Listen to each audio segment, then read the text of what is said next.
Let me hit you with 2023 draft, which is already shaping up to be pretty impressive. Paul Skeens at the top, already a big leaguer.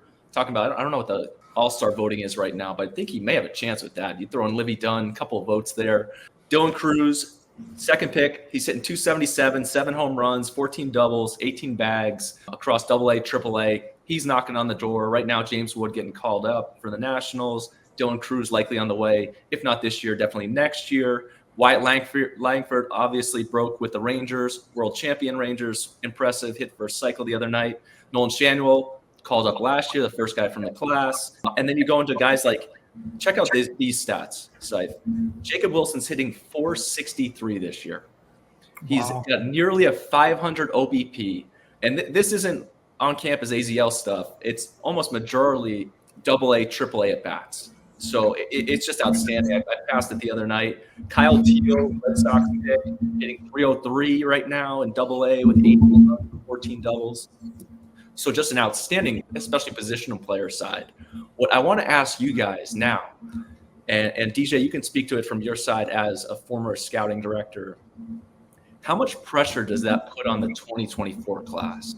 Just the fact that those 23 guys have performed so well. They hit the ground running. They are outstanding. This 2024 group, is there pressure on them that they do not know yet? No, I don't. As shooter, I don't think there's pressure on them. I'd like to hear. We talked about this the last time. What I don't like hearing is when people write stuff that the class is not good. I don't like that. I don't agree with that. I don't like that. There could be certain pockets of the draft that aren't great, but all of those names that you just read off, let's just call them what they were. Those were very, very good college players. Yes. From Jacob Wilson to Paul Skeens, of course, and anywhere you take these guys. But when you look at this year's class, and Scythe can speak to this, I'm pretty excited. I haven't gone out and seen a lot of players, but I'm pretty excited when I see the names on paper and I see what these players have done throughout their college career.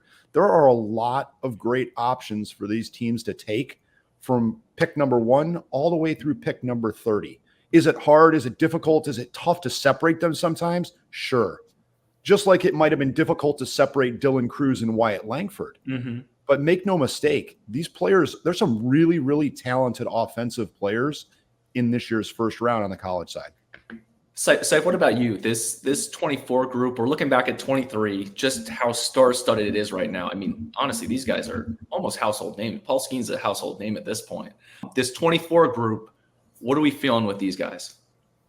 Well, I think last year we had the big three, right? We had Skeens, we had Langford, and we had Cruz. Like they were the three unanimous. And this year there's kind of like 4 guys at the top, and I'm bringing up their name in the same sentence with Chase Burns and Paul Skeens, but they're very similar guys, right? They both throw 100. They both have a really good breaking ball. They both throw strikes. And I'm not saying Burns is going to be Skeens hitting the ground running like Skeens has in the big leagues, but Burns could be the ace of the staff. So you still have that high-end right-handed pitcher just like you did last year. You got a bunch of good bats that could become Langford or Cruz, and Charlie Condon. I love Cags, as we all know already. Weatherhold, if he can just stay healthy continuously, he's going to be a dude. And Bazana, who's hit his entire career. So we've got 4 guys that could be real similar bat-wise than Cruz and Langford. That's even before we got to Jacob Wilson, even before he got to the, some of the other guys that were selected.